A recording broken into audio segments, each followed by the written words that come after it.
Hello student, आज हम start करेंगे class 12th physics chapter first के इलेक्ट्रिक चार्ज एंड फील्ड। जो चैप्टर फर्स्ट है इसके सारे डेरिवेशन देखेंगे और डेरिवेशन करते करते टाइम हम चेक कर पाएंगे कि न्यूमेरिकल कैसे कैसे वहाँ पर सॉल्व करेंगे। ध्यान सुनना, जब भी हम कोई भी डेरिवेशन सॉल्व करेंगे ना, जैसे मान लो कूलॉम्स लॉ का हो गया, फिर आने वाले जितने भी डेरिवेशन होंगे, तो पहले उसकी प्रॉपर एक फिगर देखेंगे। अगर जितना आप अच्छे से डेरिवेशन कर पाओगे तो उतने अच्छे से आप न्यूमेरिकल कर पाओगे। चलो स्टार्ट करते हैं। Coulomb's law. ये कूलॉम्स लॉ बेसिकली क्या होता है, दो चार्ज पार्टिकल के बीच पॉइंट चार्ज कर सके। हमेशा देखना कहाँ लगेगा, हमेशा पॉइंट चार्ज के बीच। जैसे मान लो एक पॉइंट चार्ज इधर रखा हो, एक पॉइंट चार्ज इधर रखा हो, एक इधर रखा हो, ठीक है ना। तो यानी कि इन दो पॉइंट चार्ज के बीच लगने वाले फोर्स को किसने बताया था? कूलॉम्स लॉ ने बताया था। तो यहाँ पर फोर्स निकालने ट्राई करेंगे। तो देखो, पहले हमने एक चार्ज मान लेंगे Q1, ये एक चार्ज Q1, और यार डिस्टेंस पर एक चार्ज मेरे पास है Q2। दोनों के दोनों कैसे हैं? रेस्ट में। याद रखना है फॉर्मूला तभी वैलिड होगा जब मेरे पास एक तो पहली कंडीशन पॉइंट चार्ज हो, दूसरी कंडीशन क्या होगी? दोनों रेस्ट में हो, ठीक है ना। और डिस्टेंस यहाँ पर देखिए उसकी कितनी, R। तो कूलॉम्स ने क्या बताया कि जो मेरे पास फोर्स होगा वो डायरेक्टली प्रोपोर्शनल होगा मैग्नीट्यूड ऑफ चार्ज के। यहाँ मैग्नीट्यूड साइन लगा सकते हैं यहाँ पर, ठीक है ना, मैग्नीट्यूड ऑफ चार्ज के। तो ये आपका होगी फर्स्ट इक्वेशन। इसके बाद क्या बोला गया था कि जो फोर्स होगा वो इन्वर्सली प्रोपोर्शनल होगा उनके डिस्टेंस के स्क्वायर के, इन्वर्सली प्रोपोर्शनल। तो देखो यहाँ भी एक फोर्स, यहाँ भी एक फोर्स, तो मैंने यहाँ पर दोनों कंबाइन कर लिया। तो यहाँ पर क्या हो गया, by equation first and second, F ये साइन लगाया प्रोपोर्शनलिटी का, Q1 Q2 upon R square. जब भी ये साइन हटेगा तो क्या आएगा? कॉन्स्टेंट आएगा, जिसे बोलते हैं coulomb constant, 1/4πε0 Q1 Q2 upon R square. इसकी वैल्यू कितनी होती है? 9 × 10⁹, और जहाँ पर ε0 की वो क्या बोलते हैं? परमिटिविटी इन फ्री स्पेस, जिसकी वैल्यू होती है 8.85 × 10⁻⁻12 कूलॉम स्क्वायर पर न्यूटन मीटर स्क्वायर। यहाँ पर स्क्वायर है, ठीक है ना, मीटर स्क्वायर। अब देखो यहाँ पर जो मेरी बात यहाँ यूज हुई, ये कूलॉम कांस्टेंट, ये ऑलवेज कांस्टेंट नहीं होता। ये तभी होगा, ये वाली वैल्यू जो आपकी है 9 × 10⁹, ये वैल्यू तभी रखी जाएगी जब आपका कोई मीडियम या वैक्यूम या फिर एयर हो, ठीक है ना। जहाँ पर मीडियम ना हो, ठीक है ना, एयर को छोड़कर, तो तब ये वाला फॉर्म लगाएंगे 1/4πε0 Q1 Q2 upon R square. अगर बाई चांस मान लो मीडियम आ जाए, क्या आ जाए? मीडियम, तो वहाँ पर क्या लगाएंगे हम? बस यहाँ पर जो जहाँ यहाँ है एप्सिलॉन के साथ हम कैपिटल K और लगा देंगे। जहाँ पर कैपिटल K क्या है? Dielectric constant. क्या है? डाइलेक्ट्रिक कांस्टेंट, जिसकी वैल्यू क्या होती है एयर के लिए? 1, और मेटल के लिए इन्फिनिटी, और बाकी मटेरियल के लिए इस 1 और इन्फिनिटी के बीच में लाई करती है। चलो यहाँ पर देखो, अगर मैं देखता हूँ अब वाले फॉर्मूले में फोर्स कैसी क्वांटिटी है? Vector quantity. लेकिन इधर की ओर ये तो कांस्टेंट हो गया, चार्ज कैसी क्वांटिटी है? स्केलर, ये भी स्केलर, और ये क्या है? डिस्टेंस, ये भी एक स्केलर है। लेकिन वेक्टर फॉर्म दिखाने के लिए क्या करेंगे हम? वेक्टर फॉर्म बनाएंगे यहाँ पर। तो वेक्टर फॉर्म के लिए मैंने पहले एक कार्टेजन या कोऑर्डिनेट बना लिया यहाँ पर एक्स और वाई का। तो यहाँ मैंने दो चार्ज लोकेट कर दिए, एक तो Q1 चार्ज, एक Q2 चार्ज। मैंने इसका पोजिशन वेक्टर बनाया, एक तो इस डायरेक्शन के अंदर, ये रहा ओरिजिन से, एक मेरे पास ये वाला, ये रहा। इसकी डिस्टेंस इतनी, यहाँ पर मैंने बोल दिया इसकी जो पोजिशन वेक्टर है वो कितना है? R1 वेक्टर, और इसका पोजिशन वेक्टर क्या है मेरे पास? R2 वेक्टर, और यहाँ से लेके यहाँ तक मेरे पास पोजिशन वेक्टर क्या है इसका? R12। इधर की ओर जाएंगे तो क्या होंगे? R21 बोल देंगे। तो देखो यहाँ पर क्या होगा, जितना फोर्स Q1 Q2 पे लगाएगा उतना ही force, same force Q1 Q2 पे लगाएगा। जितना फोर्स 2 वाला 1 पे फोर्स लगाएगा उतना ही फोर्स 1 2 वाले पे लगाएगा। तो यहाँ पर क्या होगा? न्यूटन्स का थर्ड लॉ भी वैलिड होगा यहाँ पर, ठीक। दोनों चार्ज कैसे हैं? अगर यहाँ पर देखो दोनों चार्ज कैसे हैं? पॉजिटिव, तो यानी कि यहाँ पर कैसा होगा? रिपल्सिव फोर्स होगा, यानी कि ये जाएगा दूर दूर, यानी कि इधर की ओर F21, इधर मेरे पास होगा F12। जहाँ पर 1 2 क्या है? ये फोर्स ऑन 1 ड्यू टू 2, यहाँ बोलेंगे फोर्स ऑन 2 ड्यू टू 1, ठीक। तो देखो यहाँ पर F12 मैंने बनाया, यहाँ पर मैंने दिखा दिया vector sign equal to 1/4πε0 Q1 Q2 upon R square. देखो जब भी किसी फिजिकल क्वांटिटी को वेक्टर क्वांटिटी बनाना हो, जो वेक्टर क्वांटिटी है ऑलरेडी, तो हम उसमें मल्टीप्लाई करते हैं यूनिट वेक्टर से। किसे मल्टीप्लाई करेंगे, यूनिट वेक्टर से, तो मैंने मल्टीप्लाई कर दी R12 से। और हम जानते हैं क्या, इधर की ओर ये वाला यूनिट वेक्टर का फॉर्मूला क्या होता है, full vector upon magnitude of this vector, unit vector का फॉर्मूला होता है। तो हमने क्या काम करा, इस वाले फॉर्मूले को हमने यहाँ पुट कर दिया R12 के प्लेस पर। तो यह कितना आएगा, full vector R12 upon magnitude of R। तो इसकी वैल्यू क्या होगी, R ही होगी, R² इंटू R, यहाँ पर हो जाएगा R³।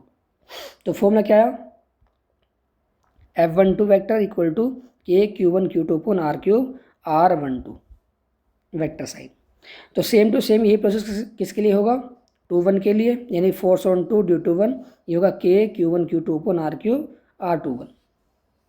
अगर मैं इसे सिंप्लीफाई कर पाऊँ तो ध्यान सुनना, जो जितना फोर्स 1 2 पे लगाएगा उतना फोर्स 2 1 पे लगाएगा, और उनका जो नेट फोर्स होगा, ठीक है ना, नेट फोर्स चेक करें। तो यानी कि देखो ये वाला पार्ट कैसा माइनस का, इधर कैसा हो जाएगा प्लस का। तो हम बोल सकते हैं क्या, force on 1 due to 2 and force on 2 due to 1, ये ऑलवेज हमेशा 0 के बराबर इक्वल होगा, ठीक, इक्वल एंड अपोजिट फोर्स। अब बात करते हैं क्या, देखो ये जो डायरेक्शन है इसमें कहाँ यूज करेंगे हम न्यूमेरिकल के अंदर, ये तब यूज करेंगे जब 2 चार्ज पार्टिकल आपको दे रखे हों। देखो इसके अंदर, इस वाले के अंदर क्या लगाएंगे, जब 2 चार्ज पार्टिकल दे रखे हों और दोनों रेस्ट पे हों और उनके बीच डिस्टेंस कुछ ना कुछ गिवन हो, तब यहाँ पर ये वाला फोर्स का फॉर्म लगाएंगे, या फिर कभी मीडियम दे रखा हो उन दोनों के बीच, ठीक है। अब करते हैं second, electric field due to a point charge. देखो जो डेरिवेशन लगेगा, ठीक है, जो हम डेरिवेशन यहाँ पर करेंगे और न्यूमेरिकल जब भी क्या क्या करेंगे इस टॉपिक के रिलेटेड, तो याद रखना ये वाला फॉर्मूला तभी लगाओगे जब एक पॉइंट चार्ज आपका गिवन हो, ठीक है ना, और इस पॉइंट चार्ज की वजह से किसी एक पर्टिकुलर लोकेशन पर आपको निकालना हो इलेक्ट्रिक फील्ड r डिस्टेंस पर, तो हम तब ये वाला फॉर्मूला यूज करेंगे, ठीक है ना। इसकी फिगर देखो यहाँ पर। तो इलेक्ट्रिक फील्ड बेसिकली क्या करता है, इलेक्ट्रिक फील्ड बेसिकली करता है फोर्स का एक्सपीरियंस कराता है किसी other charge, test charge particle पर। तो देखो मैंने एक चार्ज मान लिया, मेरे पास एक क्या है, एक सोर्स चार्ज, ये मेरे पास एक टेस्ट चार्ज, ये मेरे पास है r डिस्टेंस पे भी मान लो यहाँ पर ये रखा हुआ है, ठीक है। तो देखो हम जानते हैं कि इलेक्ट्रिक फील्ड इंटेंसिटी का फॉर्मूला होता है E is equal to force per unit test charge, that is called electric field intensity. तो E इक्वल टू F/Q0। तो यहाँ मेरे पास क्या है कि जब अगर मुझे इलेक्ट्रिक फील्ड निकालना हो तो पहले मुझे पता होना चाहिए फोर्स। अब फोर्स यहाँ पर देखो 2 चार्ज पार्टिकल है नहीं है, this one and this one. मैंने क्या था, अगर मान लो 2 चार्ज पार्टिकल आपको दे रखे हो तो फोर्स निकालने के लिए हम लगाएंगे कूलॉम्स लॉ। तो यहाँ पर लगाएंगे F equal to KQ1, Q1 कितना Q, Q2 कितना Q0 अपॉन R²। इसकी वैल्यू पुट कर देंगे इसी इक्वेशन के अंदर, फर्स्ट के अंदर। तो कितना आएगा, KQ0 upon R² upon Q0, Q0 से Q0 कैंसिल आउट, कितना E equal to KQ upon R²। तो इलेक्ट्रिक फील्ड किसका होगा, ओनली सोर्स चार्ज का होगा, ना कि टेस्ट चार्ज का, बट फोर्स एक्सपीरियंस करेगा। तो कितना आ गया, E equal to KQ upon R²। Next, electric field due to dipole. देखो अभी हमने ऊपर की ओर पढ़ा electric field due to point charge. तो याद रखना जब भी पॉइंट चार्ज की बात होगी तो तब हम लगाएंगे ये वाला फॉर्मूला न्यूमेरिकल्स के अंदर। अगर मान लो वहाँ पर कहीं डाइपोल मेंशन कर दे कि डाइपोल की वजह से पास निकालो इलेक्ट्रिक फील्ड, तो तब हम फॉर्मूला ये वाला यूज नहीं करेंगे, फिर डाइपोल वाला यूज करेंगे जो यहाँ पर देखेंगे अभी। तो electric field due to dipole के 2 केस होते हैं, कौन कौन से, एक तो एक्सेल वाला जो उसकी एक्सिस पर होगा, एक होगा इक्वेटोरियल पोजीशन पर। तो देखो बेसिकली क्या होगा, पहले हम क्या करेंगे, इलेक्ट्रिक फील्ड मतलब कि इलेक्ट्रिक फील्ड निकालने के लिए पहले डाइपोल यहाँ पर एक फिगर बनाएंगे। तो देखो एक मेरे पास ये -Q से +Q, यहाँ पे एक चार्ज है, ये 2 चार्ज है इस सिस्टम के अंदर, और इसके डाइपोल के एक्सिस के किसी एक पॉइंट पर जहाँ मैंने दिखा रखा O पॉइंट, ये वाला, यहाँ पर निकालेंगे इलेक्ट्रिक फील्ड, ठीक है ना। तो देखो एक होता है डाइपोल का सेंटर, यहाँ मेरे पास है डाइपोल का सेंटर से चार्ज की डिस्टेंस यहाँ पर L है, तो ये डिस्टेंस कितनी होगी, L होगी। जब भी आपको किसी पर्टिकुलर पॉइंट पर आपको निकालना इलेक्ट्रिक फील्ड, तो हमेशा डाइपोल के लिए हम डाइपोल सेंटर से वहाँ तक डिस्टेंस लेंगे जहाँ हमें इलेक्ट्रिक फील्ड निकालना हो। तो ये डिस्टेंस आपकी कितनी होगी, R डिस्टेंस होगी। देखो यहाँ पर दिखा भी रखा है ये वाला, ये डिस्टेंस आपकी R है, ठीक। चलो मैंने क्या बोला था कि अगर मान लो कोई भी इलेक्ट्रिक चार्ज है, एक पॉइंट चार्ज है, ठीक है ना, उसकी वजह से एक पर्टिकुलर पॉइंट पर जो हमारा इलेक्ट्रिक फील्ड होगा वो कितना फॉर्म में आया था, देखो ये आया था E equal to KQ upon R²। यहाँ बताओ यहाँ कितने चार्ज है, यहाँ मेरे पास है 2 चार्ज, एक तो माइनस वाला और एक मेरे पास है प्लस वाला। तो इलेक्ट्रिक फील्ड मेरा जरूर इसके भी सही बनेगा और यहाँ भी सही बनेगा। तो हम उसी पॉइंट को टारगेट करते हुए दोनों का इलेक्ट्रिक फील्ड निकालेंगे इस ओ पॉइंट पर। चलो, इलेक्ट्रिक फील्ड कैसी क्वांटिटी है, वेक्टर क्वांटिटी। तो याद रखना अगर प्लस चार्ज है तो यानी कि उससे हमेशा इलेक्ट्रिक फील्ड निकलेगा आउटवर्ड, और अगर नेगेटिव चार्ज पार्टिकल है तो उसके हमेशा उसी पॉइंट पर आ गए मेरे पास इनवर्ड, उसी पॉइंट पर। ठीक है ना। चलो, तो देखो यहाँ पर मेरे पास क्या, अगर मान लो प्लस चार्ज है यहाँ पर, तो प्लस चार्ज की वजह से उस ओ पॉइंट पर इलेक्ट्रिक फील्ड कहाँ आएगा, राइट साइड, क्योंकि आउटवर्ड जाएगा, है ना। तो देखो मेरे पास हो गया electric field due two plus charge. अब बात करते हैं क्या, माइनस की वजह से। तो माइनस में से उसी पॉइंट पर इलेक्ट्रिक फील्ड मेरा कहाँ आएगा, इनवर्ड। तो देखो माइनस की ओर साइन आ गया यहाँ पर इधर की ओर, ठीक है ना। इलेक्ट्रिक फील्ड लाइन से जा रही होंगी। अब क्या है, डिस्टेंस का मेजरमेंट कर लेते हैं। क्यों, क्योंकि फॉर्मूला कितना होता, ये फॉर्मूला के क्यू अपॉन आर स्क्वायर। तो चार्ज तो मेरे पास है, अब आर निकाल लेते हैं। तो जो यहाँ पर देखो, जो मैंने यहाँ पर बताया था, ये आर डिस्टेंस कैसे निकालते हैं। तो आर डिस्टेंस होती है पॉइंट चार्ज से, जो आपका पॉइंट चार्ज है जहाँ पर आप इलेक्ट्रिक फील्ड निकाल रहे हो, वो डिस्टेंस आपकी होती है आर डिस्टेंस। तो यहाँ देखो, यहाँ मेरे पास है प्लस चार्ज, देखो ये रहा। तो ये मुझे यहाँ से लेकर यहाँ तक की डिस्टेंस चाहिए मुझे ये वाली। तो कैसे निकालेंगे, तो देखो डायपोल का सेंटर ये रहा। तो यहाँ से मेरी डिस्टेंस कितनी है, ये वाली आर, और ये कितनी है, ये वाली एल। अगर मैं से आर में से वो इस वाले आर में से अगर मैं एल माइनस कर दूँ तो कितना बचेगा, ये वाला बचेगा, नहीं बचेगा, आर माइनस एल। तो देखो हमारे पास आ गया आर माइनस एल, किसके लिए, प्लस चार्ज के लिए डिस्टेंस आ गई ये वाली। अगर निकालेंगे माइनस के लिए, तो देखो माइनस के लिए ये यहाँ से यहाँ डिस्टेंस कितनी है आर, ये कितनी है एल। तो पूरी कितनी जाएगी, यहाँ से लेकर यहाँ तक आर प्लस एल, ये आ गया। अब एक बात और ध्यान सुनो, इसी पॉइंट पर, इस ओ पॉइंट पर देखो इलेक्ट्रिक फील्ड मेरा एक है राइट साइड, एक है लेफ्ट साइड, और दोनों का एक्सिस कैसा है यहाँ पर, सेम, दोनों के सेम एक्सिस पे हैं।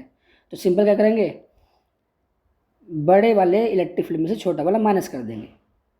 माइनस साइन माइनस चार्ज की वजह से नहीं आया, ये आया डायरेक्शन की वजह से। कभी आप समझो कि माइनस चार्ज था तो इसलिए माइनस साइन आ गया यहाँ पर, ये आया डायरेक्शन की वजह से। राइट साइड वाले को हम लेंगे प्लस और लेफ्ट वाले के लिए हम लेंगे माइनस साइन। चलो, दोनों की वैल्यू पुट करी, फॉर्मूला कितना होता, अगर मैं यहाँ पर फॉर्मूला लिखना चाहूँ तो फॉर्मूला मेरे पास होगा electric field due to point charge E equal to K Q upon are square. तो देखेंगे यहाँ पर प्लस के लिए बताओ चार्ज क्या है मेरे पास, क्यू, देखो क्यू रखा, के ऐसे रहेगा, डिस्टेंस कितनी है यहाँ पर, इस वाले से यहाँ से लेकर यहाँ तक आर माइनस एल, तो यहाँ हो जाएगा आर माइनस एल का होल स्क्वायर, क्योंकि यहाँ पर देखो स्क्वायर था। बीच में लगाएंगे माइनस साइन, यहाँ भी लगेगा के क्यू अपॉन डिस्टेंस कितनी है, ये वाला डिस्टेंस है आर प्लस एल, तो ये डिस्टेंस पास आ गई आर प्लस एल का होल स्क्वायर।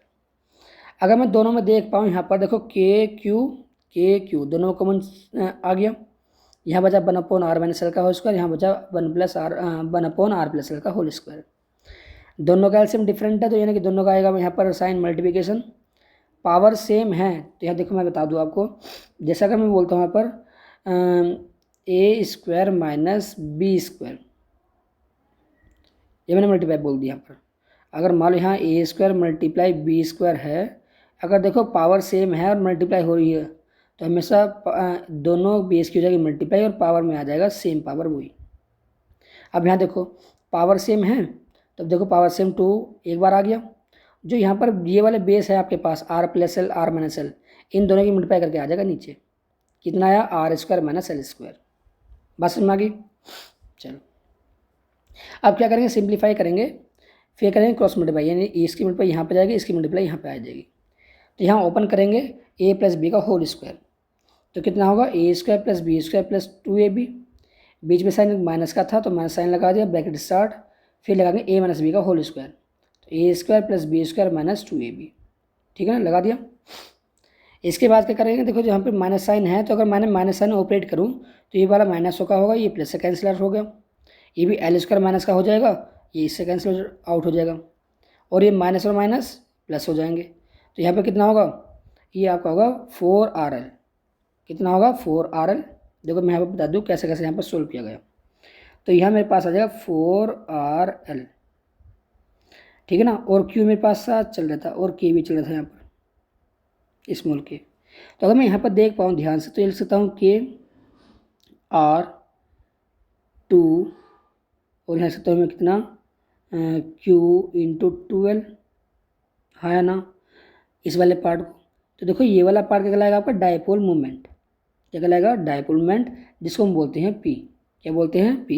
और याद रखना डायपोल मोमेंट की डायरेक्शन होती है क्या, -2 प्लस, ठीक।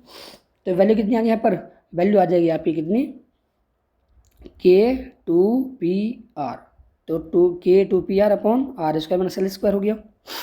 अगर ये जो मेरे पास डिस्टेंस डायपोल की L, अगर ये L square very very less than हो जाएगा R स्क्वायर के, क्योंकि अगर मान लो वो छोटी क्वांटिटी है, अगर हम उसका स्क्वायर करते हैं ना तो वो और छोटा बन जाता है यहाँ पर, तो उसे कर देंगे यहाँ पर नेगलेक्ट, तो L स्क्वायर इज नेगलेक्टेड। तो कितना आएगा फिर वो, तो फिर आपका क्या आएगा यहाँ पर, मैं एक लाइन लिख दूँ यहाँ पर जो सोल्व करके आएगा यहाँ पर, तो आएगा K2P इंटू R, यहाँ पर आपका आएगा R स्क्वायर का स्क्वायर, तो यहाँ आएगा आपका K2PR अपॉन R की पावर 4, यहाँ से एक R कैंसिल आउट, तो यहाँ पावर बचेगी 3, ये आंसर यहाँ पर आ जाएगा। अब बात करते हैं क्या नोट में क्या बोला यहाँ पर, नोट में बोला गया क्या, इन एक्सियल केस वाले में electric field and dipole movement are in same direction, hence theta कितना होगा हमेशा 0 डिग्री। याद रखना electric field due dipole axial वाले केस के अंदर एक तो इलेक्ट्रिक फील्ड E और डायपोल मोमेंट P, इन दोनों के बीच एंगल कितना होता है 0 डिग्री, कितना होता है 0 डिग्री। क्यों, क्योंकि यहाँ पर देखो अगर मैं यहाँ पर देख पाऊँ, बताओ इलेक्ट्रिक फील्ड जो था ड्यू टू पॉइंट चार्ज वो इस प्लस वाले का और इस माइनस वाले में किसका ज़्यादा था, प्लस वाले का, है ना। तो नेट इफेक्ट जो दिखाएगा वो कौन दिखाएगा, प्लस वाला दिखाएगा, क्योंकि ये क्या है लार्जर है with compare to the minus Q charge. तो यानी कि कहने वाला क्या होगा, नेट इलेक्ट्रिक फील्ड मेरा किधर की ओर होगा, राइट साइड। अगर बाई चांस मान लो, अब एक दूसरी पहचान बता दूँ मैं, देखो हम जानते हैं यहाँ पर इस वाले फॉर्मूले के अंदर आर क्या मेरे पास डिस्टेंस, बताओ डिस्टेंस जिसकी कम होगी इलेक्ट्रिक फील्ड ज़्यादा उसका ही होगा। तो देखो ये है, ये तो पास में ही है चार्ज, देखो ये वाला चार्ज कितना दूर है, ये वाला, ठीक है ना। तो यानी कि इलेक्ट्रिक फील्ड मेरा इसका स्ट्रॉन्ग होगा, इसका वीक होगा, तो जिसका स्ट्रॉन्ग वही डायरेक्शन यहाँ पर मेंशन की जाएगी। तो इलेक्ट्रिक फील्ड मेरा आएगा राइट डायरेक्शन में, ये पार्ट डेवलपमेंट कहाँ होगा, ये भी राइट में होगा। क्यों, क्योंकि हम जानते हैं डेवलपमेंट होता है -2 प्लस इधर की ओर। देखो दोनों के दोनों सेम डायरेक्शन में आगे नहीं आ गए, तो दैट मीन्स यहाँ पर थीटा जो होगा कितना होगा 0 डिग्री। अब बात करते हैं क्या, electric field due dipole on equatorial position. तो हम पहले एक डायपोल बना लेंगे, ये मेरे पास एक डायपोल, इसके डिस्टेंस मेरे पास L और L, सेंटर में मान लो इसका ये है ये वाला। तो डायपोल के सेंटर के एक्सिस पर, वर्टिकल एक्सिस पर, ठीक है ना, यहाँ पर इस ओ पॉइंट पर मुझे निकालना इलेक्ट्रिक फील्ड। तो यानी कि देखो प्लस चार्ज है तो इसकी वजह से मेरे पास इलेक्ट्रिक फील्ड जाएगा आउटवर्ड इधर की ओर, देखो ये गया, और माइनस की वजह से कहाँ आएगा इनवर्ड इधर की ओर आ गया। लेकिन अगर मैं देख पाऊँ पिछले वाले केस में क्या था कि एक ही पॉइंट पर दोनों के दोनों इलेक्ट्रिक फील्ड सेम एक्सिस पे थे, जैसे मैंने दिखाया यहाँ पर इधर की ओर। लेकिन यहाँ पर क्या, इस वाले पॉइंट पर एक तो इलेक्ट्रिक फील्ड जा रहा है इधर की ओर, एक जा रहा है इधर की ओर, तो दोनों सेम एक्सिस पर तो हुए नहीं, सेम लाइन पर तो हुई नहीं यहाँ पर। तो इसे क्या करेंगे, यहाँ पर कंपोनेंट ड्रॉ करेंगे, क्या करेंगे कंपोनेंट ड्रॉ, ताकि ये सारे के सारे एक ही लाइन पर आ जाए, ठीक है ना। तो देखो मैंने बोल दिया मेरे पास ये कितना एंगल है थीटा, तो ये भी कितना एंगल होगा थीटा, क्योंकि सिमिलर ट्रायंगल हो गए। क्यों, क्योंकि यहाँ पर देखो ये 90 ये 90 और डिस्टेंस कितनी L, ये भी L, ठीक है ना, और ये साइड और ये साइड कैसी है सेम, तो दैट मीन्स ये एंगल थीटा, तो ये भी करस्पॉन्डिंग एंगल कितना होगा थीटा ही होगा। तो अगर मैं यहाँ से एक वर्टिकल लाइन ऐसे खींच लूँ, हॉरिजॉन्टल लाइन, सॉरी क्या बोल दूँ यहाँ पर हॉरिजॉन्टल लाइन, तो इस हॉरिजॉन्टल लाइन देखो ये वाली लाइन और ये वाली लाइन, तो ये एंगल अगर थीटा है तो इसके करस्पॉन्डिंग एंगल ये भी एंगल थीटा होगा, ये वाला एंगल, ठीक है ना। और यहाँ पर देखो ये जो मेरे पास थीटा एंगल है ये वाला, अगर मैं देख पाऊँ ये वाला ये एंगल कितना थीटा, तो देखो ये है मेरे पास अल्टरनेट एंगल, अगर ये एंगल थीटा तो ये एंगल कितना होगा थीटा होगा। अब पहले देखो यहाँ पर ध्यान से देखना, यहाँ पर देखो इलेक्ट्रिक फील्ड जो यहाँ पर दिखा रखा मैंने ये वाला, एक तो इलेक्ट्रिक फील्ड ये और एक इलेक्ट्रिक फील्ड ये वाला, ये दोनों दोनों कैसे होंगे सेम, देखो सेम कैसे होंगे ध्यान सुनना। देखो हम जानते हैं electric field due to point charge का फॉर्मूला होता है ये, अगर मैं यहाँ पर लिखूँ E = KQ/R²। अब बहुत ध्यान देखना यहाँ पर कि K अब मैं निकालूँ पहले प्लस वाले की वजह से, तो कितना होगा, के तो देखो है ही है, बताइए ये वाला चार्ज, ये वाला चार्ज और जो ये वाला चार्ज है, दोनों सेम चार्ज हैं, क्यू और क्यू, केवल मैग्नीट्यूड की बात कर रहे हो यहाँ पर, ठीक है ना। ये क्यू, ये भी, तो ये भी क्यू, देखो यहाँ पर के भी सेम, क्यू भी सेम। अब चेक करते हैं डिस्टेंस दोनों की सेम है या नहीं। अगर सेम हुई तो यानी कि इलेक्ट्रिक फील्ड इसकी वजह से और इसकी वजह से उस वाले पॉइंट पर सेम होगा, यानी कि ये वाली वैल्यू, ये वाली वैल्यू जो यहाँ पर आएगी। चलो तो आज चेक करते हैं, यानी कि डिस्टेंस दिस टू दिस, यानी कि डिस्टेंस कैसे आएगी, with the help of Pythagoras theorem, क्योंकि यहाँ पर देखो 90 डिग्री एंगल है, तो यहाँ पर आपको आएगा L square plus R square का अंडर रूट, क्योंकि मुझे निकालना हाइपोटेन्यूज। अब चेक करते हैं इधर क्यों, देखो ये पास कितनी डिस्टेंस आर, ये है एल, तो यानी 90 के सामने क्या है हाइपोटेन्यूज, यानी कि डिस्टेंस भी कितनी आएगी, वही same to same R square plus L square का अंडर रूट, यानी 1/2, तो डिस्टेंस भी सेम होगी। तो हम कह सकते हैं क्या, इलेक्ट्रिक फील्ड एक तो यहाँ से लेकर यहाँ तक का और यहाँ से लेकर यहाँ तक का जो इलेक्ट्रिक फील्ड होगा वो कैसे आ गया, सेम आ गया। तो बोल सकते हैं यहाँ भी ये भी ई होगा तो ये भी ई होगा, मैं यहाँ लिख देता हूँ, ये मान लो ई होगा। तो अगर मैं यहाँ निकालता हूँ नेट इलेक्ट्रिक फील्ड, क्या निकालता हूँ नेट, तो पहले मैं इससे बनाता हूँ कंपोनेंट। देखो ये मेरे पास एंगल कितना था, थीटा, ये कितना एंगल है, थीटा। तो जहाँ से इस वेक्टर क्वांटिटी ने इलेक्ट्रिक फील्ड जो बनाया इस लाइन से बनाया थीटा एंगल, तो ये कंपोनेंट कितना होगा, ई कोस थीटा, और इसके वर्टिकल कंपोनेंट ये होगा मेरे पास ई साइन थीटा, ये आ गया।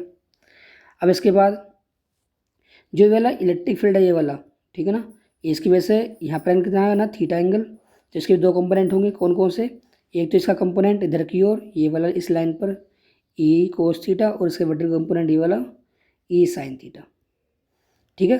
अगर मैं देख पाऊँ ध्यान से कंपोनेंट रिजोल्व करने के बाद, तो देखो इधर की ओर दो कंपोनेंट आए, ए कोस थीटा इधर की ओर इसकी वजह से, और इसकी वजह से भी इलेक्ट्रिक फील्ड का कंपोनेंट ए कोस थीटा इधर की डायरेक्शन में, मतलब दोनों के दोनों सेम लाइन पे आगे नहीं आ गए।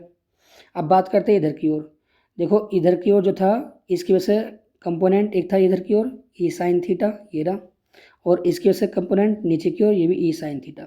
देखो दोनों के दोनों एक लाइन पे आगे नहीं आ गए, पहले एक लाइन पर नहीं थे, तो इसलिए मैंने क्या काम करा, दोनों को रिजोल्व करने के बाद तब सोल्व करा इसको। यहाँ पर देखो ये दोनों के दोनों कैसे हैं, अपोजिट डायरेक्शन में, और दोनों कैसे हैं, सेम, क्योंकि ई और ये क्या है इक्वल है, और यहाँ भी साइन यहाँ भी साइन, तो दैट मीन्स क्या जाएंगे आपस में कैंसिल आउट हो जाएंगे ये वाला पार्ट। तो मेरा नेट इलेक्ट्रिक फील्ड जो नहीं मिलेगा वो मिलेगा लेफ्ट डायरेक्शन में, इधर की ओर और इधर की ओर। तो कितना आएगा, E net equal to E cos theta plus E cos theta, क्योंकि वाला पार्ट तो कैंसिल आउट हो चुका। तो यहाँ कितना होगा, 2 ई कोस थीटा, 2 ऐसी रखा, ई क्या मेरे पास electric field due to point charge, क्या आएगा k Q upon are square, r क्या मेरे पास ये वाला डिस्टेंस, कोई सी ले लो, डिस्टेंस दोनों की सेम ही है। तो यहाँ कितना होगा, R square plus L square की पावर 1/2 का होल स्क्वायर, क्योंकि यहाँ पर स्क्वायर था फॉर्मूले के अंदर, लगा दिया, इनटू कोस थीटा। तो किसी भी ट्रायंगल के अंदर हम कोस थीटा की वैल्यू निकालेंगे, तो यहाँ देखो कोस थीटा होता है बेस अपॉन हाइपोटेनियस, तो ये हो गया, तो बेस कौन है एल, हाइपोटेन्यूस कौन है ये रहा, ये लिख दिया यहाँ पर। अब यहाँ पर देखो ध्यान से के वो क्यू 2 इंटू एल क्या होता है डायपोल, तो यहाँ पर आ जाएगा पी, और यहाँ देखो 2 से 2 कैंसिल आउट, क्योंकि पावर से पावर क्या होगी कैंसिल आउट हो सकती है, डिनोमिनेटर कैंसिल आउट कर दिया, 2 से 2 कैंसिल हो गया, तो यहाँ बचा 1, और यहाँ पर कितनी है 1/2, तो 1 और 1/2 का जो मैं प्लस करूँगा क्योंकि यहाँ पर साइन है मल्टीप्लाई का, तो पावर क्या होंगी ऐड होंगी, तो 1/2 और 1 3/2 ये आ गया। फिर सेम टू सेम वही केस, क्या अगर एल वेरी स्मॉल क्वांटिटी का स्क्वायर तो वो वेरी वेरी लेस देन होगा किससे, आर स्क्वायर से, तो यहाँ पर क्या होगा एल स्क्वायर मेरा हो जाएगा इज़ नॉट टेक, यानी कि नेगलेक्टेड। तो कितना आ गया, ई इक्वेटोरियल इक्वल टू के पी अपॉन आर क्यूब। याद रखना इसमें क्या होगा, यहाँ पर ये इलेक्ट्रिक फील्ड और डाइपोल मोमेंट दोनों कैसे होंगे अपोजिट। देखो कैसे, यहाँ बता इस पूरे सिस्टम के अंदर जो नेट इलेक्ट्रिक फील्ड था ऊपर नीचे तो नहीं था ना, राइट साइड था, कहाँ था इधर की ओर। तो देखो इलेक्ट्रिक फील्ड में इधर की ओर ये रहा, दिखा रखा मैंने यहाँ भी, और डाइपोल मोमेंट माइनस से प्लस की ओर, यानी कि डाइपोल मोमेंट होगा इधर की ओर, मतलब दोनों अपोजिट आए नहीं है। तो कहने मतलब क्या होगा कि डाइपोल मोमेंट और इलेक्ट्रिक फील्ड के बीच कितना एंगल होगा 180 डिग्री। अगर मैं देख पाऊँ एक्सेल वाला और इक्वेटोरियल वाला जब मैंने निकाला, तो अगर मैं इक्वेटोरियल में 2 से मल्टीप्लाई यहाँ कर दूँ है ना, तो किसके बराबर हो जाएगा वो एक्सेल के बराबर हो जाएगा, ठीक है ना, ये आ गया। इसके बाद हमें एक बात और लिख दूँ यहाँ पर, देखो ये दोनों के दोनों कैसे थे इसमें तो यहाँ पर सेम डायरेक्शन में। अगर मैं इसकी वेक्टर फॉर्म बनाऊँ तो वेक्टर फॉर्म इसकी आएगी इस टाइप से, ई वेक्टर इधर की ओर बनाया K2P वेक्टर अपॉन RQ, ठीक है ना। ये आपका आ जाएगा वेक्टर फॉर्म। अगर मैं बनाना चाहूँ यहाँ पर वेक्टर फॉर्म, तो यहाँ पर बनाएंगे ई वेक्टर इक्वल टू, यहाँ लगेगा माइनस साइन। माइनस साइन देखो क्यों लगा, क्योंकि डायपोल मोमेंट और इलेक्ट्रिक फील्ड के बीच क्या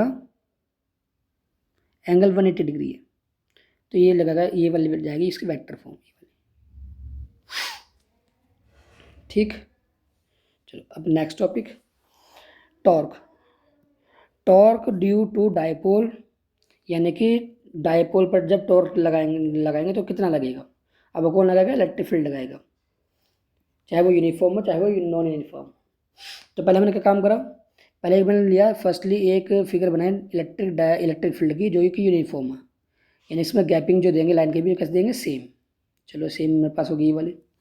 इसके बीच मैंने क्या रखा है, एक थीटा एंगल पर मैंने एक रख दिया डायपोल, ये वाला रख दिया। तो ये माइनस चार्ज इसका, ये प्लस चार्ज, तो dipole moment in this direction, ये रहा, ठीक है ना। तो यहाँ पर देखो इलेक्ट्रिक फील्ड कहाँ मेरा, ध्यान से देखना थीटा एंगल कैसे बनना। इलेक्ट्रिक फील्ड मेरा है इस डायरेक्शन के अंदर, ये रहा, और डायपोल मोमेंट मेरा है इस फिगर के अंदर, ये वाला, ये रहा। तो ये इलेक्ट्रिक फील्ड, ये डायपोल मोमेंट, तो दोनों के बीच एक एंगल क्रिएट हुआ, थीटा एंगल, ठीक है ना। चलो अगर मैं दिखा पाऊँ आपको कि जब भी कोई चार्ज पार्टिकल, ठीक है ना, negative charge particle electric field के अंदर आता है तो वो जाता है फोर्स एक्सपीरियंस करेगा opposite direction of electric field. तो देखो कैसे चार्ज पार्टिकल है नेगेटिव, तो ये फोर्स एक्सपीरियंस करेगा इधर की ओर, क्योंकि इलेक्ट्रिक फील्ड में है इधर की ओर, अपोजिट डायरेक्शन में फील करेगा फोर्स। लेकिन प्लस वाला जो चार्ज होगा ये फील करेगा force in the direction of electric field, यानी कि इसका फोर्स जाएगा इसी डायरेक्शन में, इलेक्ट्रिक फील्ड की जिधर डायरेक्शन होगी। तो theta is angle between the electric field dipole moment, this dipole experience A torque. तो टॉर्क का फॉर्मूला था फोर्स मल्टीप्लाई परपेंडिकुलर डिस्टेंस। तो फोर्स कितना है, इस पर सेम ही फोर्स होगा, क्योंकि इलेक्ट्रिक फील्ड कैसा है, यूनिफॉर्म, और चार्ज दोनों क्या कैसे हैं, सेम चार्ज, तो फोर्स एक्सप्रेशन सेम ही होगा। तो मैंने यहाँ लिख दिया Q into E into perpendicular distance. अब देखो ध्यान सुनना, ये चार्ज का फोर्स इधर की ओर है, तो इस फोर्स के परपेंडिकुलर डिस्टेंस मेरी ये वाली होगी, ये रही, ठीक है ना। अगर मैं देखो चार्ज ये वाला है, ये वाला, तो इसकी परपेंडिकुलर डिस्टेंस ये वाली होगी। तो यानी कि ये डिस्टेंस सेम ही है, तो चाहे फोर्स आप ये वाला लो चाहे फोर्स आप ये वाला लो, तो परपेंडिकुलर डिस्टेंस हमेशा यही मेंशन की जाएगी, BC, ठीक। चलो तो मेरा मेन फोकस क्या होगा, पहले BC निकालेंगे, क्योंकि मेरे पास फोर्स तो आ चुका। अब जैसे मैं BC डिस्टेंस लूँगा तो कैसे देंगे, देखो यहाँ पर मैंने इस ट्रायंगल के अंदर मैंने लगा दिया साइन थीटा P/H। अब P/H क्यों लगाया, क्योंकि थीटा के सामने कौन सी होती है, परपेंडिकुलर। ये आपको 90 के सामने क्या है, हाइपोटेन्यूस। ये जरूर निकालनी है आपको, और ये आपके पास गिवन है, तो ये दो ही साइड लेंगे, इस साइड का मुझे मालूम ही नहीं कितनी है, तो मैंने यहाँ लगा दिया साइन थीटा। तो P/H कर दिया, P क्या मेरे पास perpendicular, that means BC upon 12। तो BC वाली कितनी आ जाएगी यहाँ पर 12 साइन थीटा, ये आ गया। तो perpendicular distance by Q is BC। तो हम इस BC वाले उठाकर 12 साइन थीटा यहाँ पुट कर दिए वाली, ये रही। तो कितना आ गया, देखो Q 12, डायपोल मोमेंट P बन गया, ये मेरे पास ये आ गया, साइन थीटा आ गया। तो साइन थीटा जब मेरे पास क्या इंडिकेट करेगा, ये मेरे पास कैसी क्वांटिटी, वेक्टर क्वांटिटी। तो दोनों के बीच क्या आएगा मेरे पास, क्रॉस साइन आ जाएगा, tau equal to P vector cross E vector. अगर यहाँ देख पाऊँ maximum torque on the dipole when theta क्या होना चाहिए, 90 डिग्री, क्योंकि हम जानते हैं साइन में जो मैक्सिमम वैल्यू होती है वो क्या होती है 1। तो ये 1 वैल्यू कैसे आएगी, जब इस थीटा की वैल्यू आपकी 90 होगी। तो मैक्सिमम टॉर्क याद रखना कब होता है, जब थीटा मेरा 90 डिग्री हो। और थीटा एंगल किसके बीच होता है, डायपोल मोमेंट और इलेक्ट्रिक फील्ड के बीच। Next, potential energy of dipole in uniform electric field. अब हम निकालेंगे पोटेंशियल एनर्जी, यानी कि जैसे मान लो इलेक्ट्रिक फील्ड मेरे पास है ये वाला, अब इस इलेक्ट्रिक फील्ड के अंदर रखा डायपोल रखा, अब मैंने उसमें कुछ वर्क करा, तो जो मेरा वर्क के द्वारा जो एनर्जी स्टोर्ड होगी वो इस डायपोल के पोटेंशियल एनर्जी में आ जाएगी, ठीक है ना। तो वो हम निकालेंगे वो एनर्जी कितनी होगी। तो देखो फर्स्टली मैंने अभी ऊपर देखा था कि जो इलेक्ट्रिक फील्ड था मेरा, ठीक है ना, वो इस डायरेक्शन के अंदर था, डायपोल मैंने मेरा इस डायरेक्शन के अंदर था। अगर मुझे टोटल वर्क निकालना हो तो पहले क्या करेंगे, यहाँ पर पहले मुझे स्मॉल एंगल से इस डायरेक्शन के अंदर ये डी थीटा एंगल से मुझे क्या करना पड़ेगा, वर्क करना पड़ेगा, ठीक है ना। तो यहाँ पर कौन सा वर्क लेंगे, रोटेशनल वर्क, कौन सा, रोटेशनल वर्क, ना कि लीनियर। तो नाउ एंगुलर डिस्प्लेसमेंट कितना हो गया, डी थीटा। तो देन स्मॉल वर्क डन कैसे निकालेंगे, D W equal to torque multiply angular displacement. याद रखना रोटेशनल वर्क का फॉर्मूला कितना होता है, टॉर्क मल्टीप्लाई एंगुलर डिस्प्लेसमेंट। लेकिन अगर लीनियर वर्क डन हो, अगर मान लो मैं इसको इधर क्यों लेकर जाता, तो तब फोर्स का फॉर्मूला फोर्स इंटू डिस्प्लेसमेंट तभी लगाते। लेकिन क्या है, ये अपनी इस एक्सिस पे क्या होगा, लगातार ऐसे घूम रहा होगा, ठीक है ना, ये लीनियर मूवमेंट तो कर नहीं रहा, सर्कुलर मोशन कर रहा। तो यहाँ पर लगाएंगे हम rotational work done, formula torque multiply angular displacement.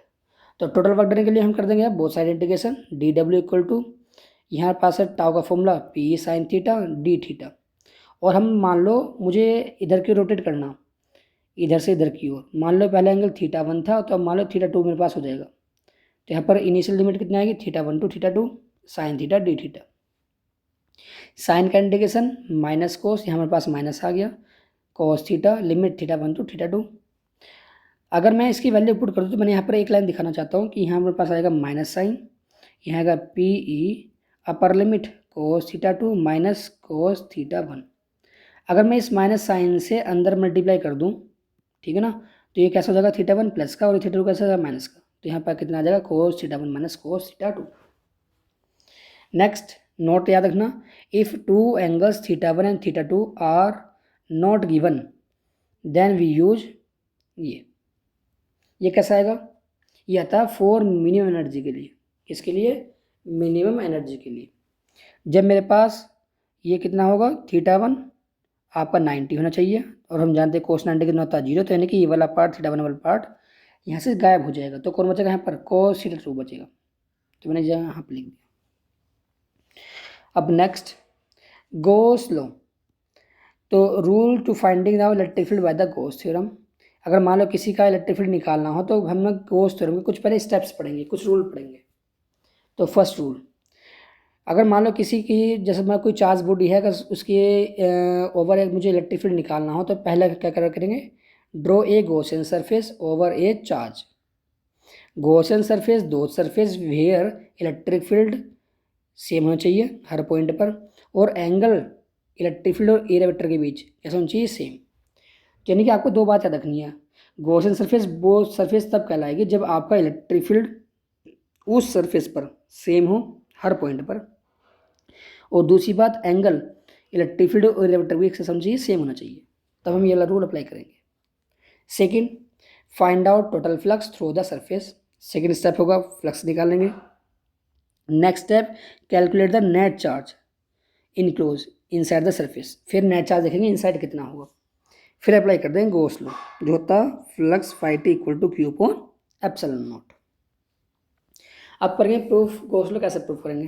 तो देखो यहाँ पर पॉइंट चार्ज है, यहाँ पर तो पॉइंट चार्ज से मैंने एक पॉइंट चार्ज है, तो यानी इसकी गॉसियन सरफेस कैसे आ गई यहाँ पर, स्फेरिकल इस टाइप से। तो मैंने उस पर क्या काम करा, मैंने एक वेरी स्मॉल पार्ट लिया, ये वाला। तो देखो इसकी वजह से इलेक्ट्रिक फील्ड कहाँ गया, इधर की ओर, और इसका इलेक्ट्रिक फील्ड कहाँ होगा, इधर की ओर। तो दोनों बीच में कितना आ गया, 0 डिग्री।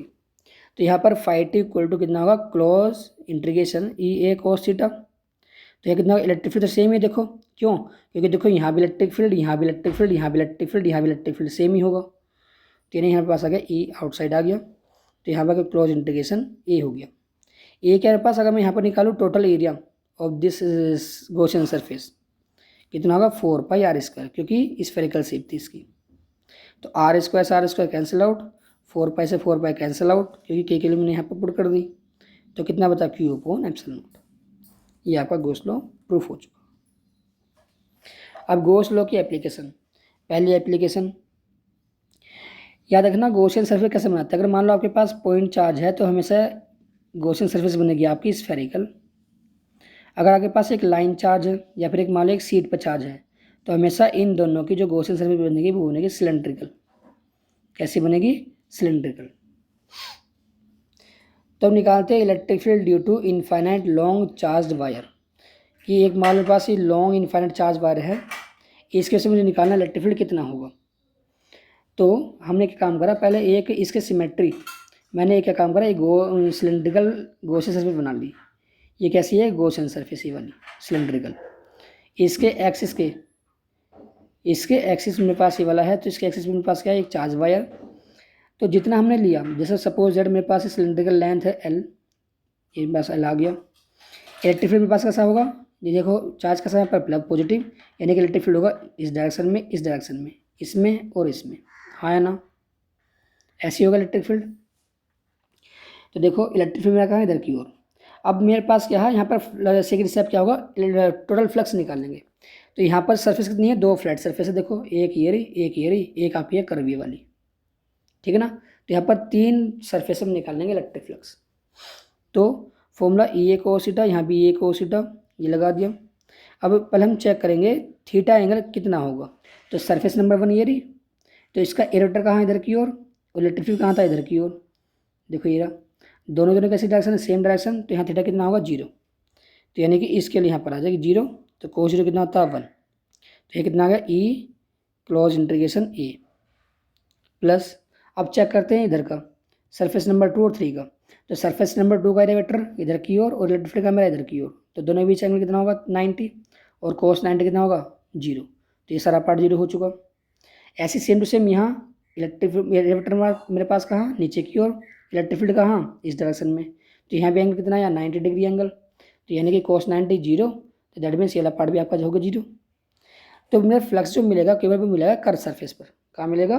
कर्व पर। तो यहाँ कहा मैंने ए मेरे पास क्या? गॉसियन सरफेस का सरफेस एरिया।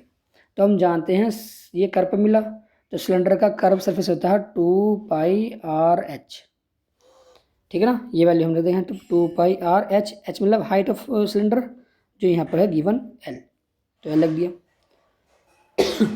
अब बात करते हैं नेक्स्ट स्टेप में क्या निकालते थे हम? Charge inside. तो हम जानते हैं एक लाइन पर चार्ज है, तो लाइन पर चार्ज और डिस्ट्रीब्यूशन होता है वो कैसा होता है? Linear charge distribution. That means lambda equal to Q upon L. मुझे निकालना क्यू, तो कितना आ जाएगा? Lambda into L. ये भी निकल गया। तो लास्ट स्टेप क्या बचा? गॉस लॉ अप्लाई कर दिया, phi equal to Q upon epsilon naught. 5 मेरे पास कितना आया? ई मल्टीप्लाई 2πrl, यहाँ पहले मैंने वैल्यू पुट कर दी, इक्वल टू क्यू मेरे पास क्या? चार्ज, तो दैट मीन्स यहाँ गया मेरे पास lambda l upon epsilon naught. L से एल कैंसिल हो चुका, तो यहाँ वैल्यू कितनी आ गई? E equal to 1/2π epsilon naught lambda upon r. अगर मैं 2 से मल्टीप्लाई कर दूँ ऊपर, 2 से मैं मल्टीप्लाई कर दूँ नीचे, तो यहाँ कितना होगा? और यहाँ बच जाएगा मेरे पास कितना? देखो ये 2 2 जा 4, तो यहाँ बचेगा 1/4π एप्सिलॉन, जिसे हम बोलते हैं के। क्या बोलते हैं? के। तो यहाँ पर देखो के आ चुका, ये 2 लैम्डा यहाँ चल जाएगा, तो 2 लैम्डा अपॉन आर, ठीक। Last application, electric field due to infinite long plane sheet. तो प्लेन शीट के लिए गॉसियन सरफेस कैसी होती है? ये भी सिलेंड्रिकल होती है। तो देखो हम ऐसा काम करें, जैसे हमारे पास ये प्लेन शीट है, तो इसमें जो सिलेंड्रिकल शेप हम लगाएंगे गॉसियन सरफेस की, वो हमें चाहिए होनी चाहिए सिमेट्री। सिमेट्री मतलब जितना सिलेंडर का पार्ट इधर की ओर होगा वही पार्ट मेरा इधर की ओर होगा। क्योंकि अगर ऐसा नहीं करें तो पास क्या होगा कि यहाँ पर सिमेट्री नहीं रह पाने के लिए इलेक्ट्रिक फील्ड मेरा डिसबैलेंस हो जाएगा। तो हमने क्या काम करा, यहाँ पर मैंने एक पंचर किया है वाला, ठीक है ना, और यानी कि इधर की ओर जितना पार्ट है वही पार्ट इधर की ओर है। तो गॉसियन सरफेस पास बन चुकी है। अब हम जानते हैं सिलेंड्रिकल में मेरे पास कितनी होंगी सरफेस होती हैं? 3। तो यानी कि यहाँ पर मान लो सरफेस नंबर 1 फ्लैट सरफेस एरी, एक एरी सेकंड, और एक मेरे पास है कर्वी वाली। तो निकालते हैं 5 1 5 2 5 3। फॉर्मूला मैंने अप्लाई कर दिया, ई कोस थीटा तीनों के लिए। अब यहाँ देखो जो मेरे पास कर्व सरफेस है, तो इसका एरोटर कहाँ ऊपर की ओर, और इसका इलेक्ट्रिक फील्ड कहाँ? इधर की ओर। क्यों? क्योंकि देखो प्लस चार्ज होने के इलेक्ट्रिक फील्ड इधर की ओर, इधर की ओर, इधर की ओर, इधर की ओर, इधर की ओर, इधर की ओर होगा। ऊपर तो होगा नहीं है, इधर की ओर तो होगा नहीं है। तो यानी कि इलेक्ट्रिक फील्ड मेरा इधर की ओर और एरिया वेक्टर इधर की ओर, तो एंगल कितना आ गया? 90, और कोस 90 कितना होता है? 0। यानी कि थर्ड सरफेस जो मेरी है ये वाली, यहाँ पर इलेक्ट्रिक फील्ड नहीं मिलेगा। कितना आएगा आंसर? 0। और यहाँ थीटा का एंगल कितना होगा? 0 होगा। देखो इलेक्ट्रिक फील्ड कहाँ है? इधर की ओर, और इसका एरिया वेक्टर भी कहाँ है? इधर की ओर। तो एंगल कितना होगा? 0 degree, because both are in same direction. तो यहाँ थीटा कितना हो गया 0। तो यहाँ पास होगा ये इलेक्ट्रिक फील्ड सेम आ गया, ये बाहर आउट निकल गया। अब बात करते हैं एरिया। अच्छा था जितना एरिया इसका होगा वो एरिया मेरे पास यहाँ भी होगा। तो अगर मैंने इसका सपोज कर लिया कि इसका टोटल एरिया कितना है यहाँ पर ए, तो इसका भी ए होगा इस वाले का। तो यहाँ लिख दिया मैंने ई ए। तो फाइट कितना आ गया 2 ए। अब निकाल लेंगे चार्ज इनक्लोज। तो चार्ज यहाँ पर कैसा डिस्ट्रीब्यूट है, एक सरफेस पर, क्योंकि एक प्लेन शीट थी। तो सरफेस के लिए हम लगाते हैं क्या, surface charge density, that means q upon A. तो यहाँ पर क्यू कितना आएगा, सिग्मा इंटू ए हो जाएगा, ये आ गया। अब अप्लाई कर देंगे Gauss law, that means phi T equal to Q upon epsilon naught. Phi T क्या है पास, ये रहा 2 है, तो मैंने यहाँ वैल्यू पुट कर दी 2 है, इक्वल टू क्यू कितना था, सिग्मा इंटू ए, वैल्यू पुट करी, ए से ए कैंसिल आउट, तो ये कितना आ गया, सिग्मा अपॉन 2 एप्सिलॉन नॉट। अब यहाँ पर नोट याद रखना, electric field due to sheet does not depend on the side distance R it will same at any distance. इसका मीनिंग ये हुआ, अगर मान लो आपके पास कोई प्लेन सीट है ये वाली, इस पर जो इलेक्ट्रिक फील्ड बनेगा, तो चाहे वो इलेक्ट्रिक फील्ड मेरा यहाँ हो, यहाँ हो, यहाँ हो, डिस्टेंस मान लो ये R1 है, ये डिस्टेंस मान लो R2, ये डिस्टेंस मान लो R3, तीनों पर सेम होगा। क्यों, क्योंकि देखो हम जानते हैं इलेक्ट्रिक फील्ड के फॉर्मूले में कहीं ना कहीं R है ही नहीं यहाँ पर, यानी कि यहाँ पर क्या है, डिस्टेंस इंडिपेंडेंट है, ये डिस्टेंस डिपेंड नहीं इलेक्ट्रिक फील्ड, तो कैसा होगा, हर पॉइंट पर सेम ही होगा। अब इसके स्पेशल केस देख लेते हैं। यहाँ पर इसमें से या तो CBSE या यूपी बोर्ड के अंदर एक टॉपिक जरूर आता है इस वाले पर, केस के अंदर फर्स्ट या सेकंड पर। तो देखो यहाँ पे स्पेशल केस प्लेन शीट के, पहला case, both plates have the same sign charges, यानी कि इस वाले प्लेट पर और इस वाले प्लेट पर मैंने 2 प्लेट ले ली, इन दोनों मान लो सेम चार्ज डिस्ट्रीब्यूटेड है, तो हम इलेक्ट्रिक फील्ड निकाल लेंगे कहाँ, इस प्लेट के लेफ्ट साइड, इस प्लेट के राइट साइड, और बीच में कितना कितना इलेक्ट्रिक फील्ड होगा। तो हम जानते हैं जो प्लस होता है, तो प्लस से क्या होता है, इलेक्ट्रिक फील्ड आउटवर्ड निकलती है और माइनस में क्या होती है, आती है। तो मैंने लेफ्ट साइड में एक पॉइंट ये मेजरमेंट कर लिया। तो पहले हम चेक करते हैं लेफ्ट साइड में कितना होगा इलेक्ट्रिक फील्ड। तो देखो इस वाले प्लेट की वजह से इलेक्ट्रिक फील्ड कहाँ जाएगा, इधर की ओर, और इसका भी कहाँ जाएगा, इधर की ओर, मतलब दोनों के सेम डायरेक्शन है नहीं है, तो यानी कि A1 A2 आ गए सेम डायरेक्शन में। अब निकालते हैं क्या, चलो पहले सेम डायरेक्शन में निकालते हैं यहाँ पर। तो E नेट कितना आएगा, E1 plus E2, because both are in same direction. E1 क्या मेरे पास एक सिंगल प्लेट की वजह से, जो मैंने ऊपर निकाला था यहाँ पर, देखो एक सिंगल प्लेट थी, इसकी वजह से इलेक्ट्रिक फील्ड कितना आया था, सिग्मा अपॉन 2 एप्सिलॉन नॉट। तो यहाँ लगा देंगे सिग्मा 1 अपॉन 2 एप्सिलॉन नॉट, यहाँ दूसरे के लिए सिग्मा 2 अपॉन 2 एप्सिलॉन नॉट, दोनों का सेम आ जाएगा। तो कितना आएगा यहाँ पर, सिग्मा 1 प्लस सिग्मा 2। अगर बाई चांस दोनों प्लेट पर मेरा चार्ज डिस्ट्रीब्यूशन सेम हुआ, दैट मीन्स सिग्मा 1 सिग्मा 2 के इक्वल हो गया, तो यहाँ पर क्या होगा, हम वैल्यू पुट कर देंगे। जब वैल्यू पुट करेंगे तो कितना आएगा, यहाँ पर आएगा 2 सिग्मा 2 एप्सिलॉन नॉट, तो 2 से 2 कैंसिल, तो कितना बचेगा, सिग्मा अपॉन एप्सिलॉन नॉट। अब निकालते हैं मिड में क्या होगा, देखो मेरे पास एक पॉइंट है, तो इसकी वजह से इलेक्ट्रिक फील्ड इधर की ओर और इसकी वजह से इलेक्ट्रिक फील्ड इधर की ओर, मतलब दोनों अपोजिट हो गए, नहीं हो गए, यानी कि इसी पॉइंट पर मेरा इलेक्ट्रिक फील्ड पहले की वजह से इधर की ओर और दूसरी प्लेट की वजह से इधर की ओर, ये प्लेट फर्स्ट ये प्लेट सेकंड, तो दोनों कैसे आ गए, अपोजिट डायरेक्शन। तो यहाँ लेंगे हम डिफरेंस, यानी कि लार्जर माइनस स्मॉलर, क्योंकि दोनों कैसे आ गए, अपोजिट। तो E1 डिफरेंस E2, तो ये वाला पार्ट आ जाएगा आपका, क्योंकि हम जानते हैं कितना था, sigma upon 2 epsilon not, sigma upon 2 epsilon not. दोनों सॉल्व करेंगे इस तरीके से, जैसे मैंने तरीका ऐसा यूज किया, सेम टू सेम यहाँ भी यूज कर रहे हैं ऐसा। अगर बाई चांस सिग्मा 1 सिग्मा 2 हमारा सेम हुआ, तो जब दो सेम क्वांटिटी के बीच डिफरेंस कितना होता है, 0, तो 0 अपॉन समथिंग 0, तो यह कितना आएगा आपका, 0 आ जाएगा इलेक्ट्रिक फील्ड। ये कब आएगा, जब दो सेम चार्ज होंगे प्लेट पर, अगर होंगे यहाँ पर माइनस माइनस तब भी यहाँ बीच में 0 ही होगा।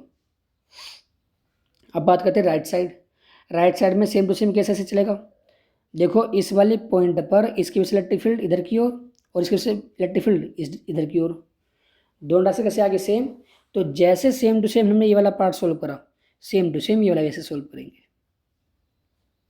नेक्स्ट केस नंबर सेकंड, अब if both plates are opposite charges, यानी कि एक प्लेट पर नेगेटिव चार्ज, एक प्लेट मान लो पॉजिटिव चार्ज है, तो तब चेक करेंगे लेफ्ट राइट एंड मिड में। तो देखो लेफ्ट में चेक करते हैं, तो देखो इस वाली प्लेट जो माइनस प्लेट है, तो इसकी इलेक्ट्रिक फील्ड कहाँ रहेगा, इधर की ओर, और इस प्लस वाला कहाँ होगा, इधर की ओर, बता दोनों अपोजिट है नहीं है, ये वाला और ये वाला, तो यानी कि यहाँ लेंगे हम क्या, electric field, total electric field E1 difference E2, तो कितना आएगा sigma 1 2 epsilon not sigma 2 upon 2 epsilon not, दोनों का सम 2 एप्सिलॉन नॉट, तो सिग्मा में डिफरेंस सिग्मा 2, और दोनों का यहाँ पर वैल्यू कैसी है सेम, तो कितनी वैल्यू आ जाएगी यहाँ पर 0 आ जाएगी, क्या आ जाएगी 0। चलो अब निकालते हैं मिड में कैसे, देखो यहाँ पर माइनस की वजह से इलेक्ट्रिक फील्ड इधर की ओर और प्लस की वजह से इसी पॉइंट पर, इस वाले पॉइंट पर इधर की ओर, तो दोनों कैसे आ गए सेम डायरेक्शन में, तो कितना होगा यहाँ पर add up E1 plus E2, solve करेंगे कितना आ जाएगा sigma 1 plus sigma 2 upon 2 epsilon naught. If by chance both charge density will be same then will solve out sigma 1 and sigma 2 will be equal, तो यहाँ मेरे पास आएगा ET इक्वल टू सिग्मा, यहाँ पर पास आएगा 2 सिग्मा अपॉन 2 एप्सिलॉन नॉट, 2 से 2 cancel out, तो यहाँ बचेगा सिग्मा अपॉन एप्सिलॉन नॉट। अब बात करते हैं क्या राइट साइड, तो राइट साइड में देखो इसकी वजह से इलेक्ट्रिक फील्ड इधर की ओर और इस प्लस की वजह से इलेक्ट्रिक फील्ड इधर की ओर, दोनों कैसे आ गई अपोजिट, तो यहाँ कितना होगा सेम टू सेम, जैसा ये प्रोसेस हुआ सेम टू सेम यहाँ भी होगा, तो यहाँ कितना आएगा आपका 0 आ जाएगा electric field, total electric field. तो यानी कि जो मैंने डायरेक्शन आपको करवाया इसमें मेन क्या होगी, डायरेक्शन तभी याद होंगे जब आपकी पहले मेन फिगर याद होगी, ठीक है ना, फिर उसे एनालिसिस करेंगे और ये हेल्प करेंगे आपको न्यूमेरिकल सोल्व करने में। अगर इनमें सभी में से कोई सा डायरेक्शन समझ में नहीं आया हो तो मुझे कमेंट कर देना, उसमें नंबर डाल देना कौन सा नहीं आया, मैं उसकी दुआ से बता दूंगा। अगर ये वीडियो अच्छी लगी तो प्लीज़ लाइक एंड सब्सक्राइब करें। Thank you.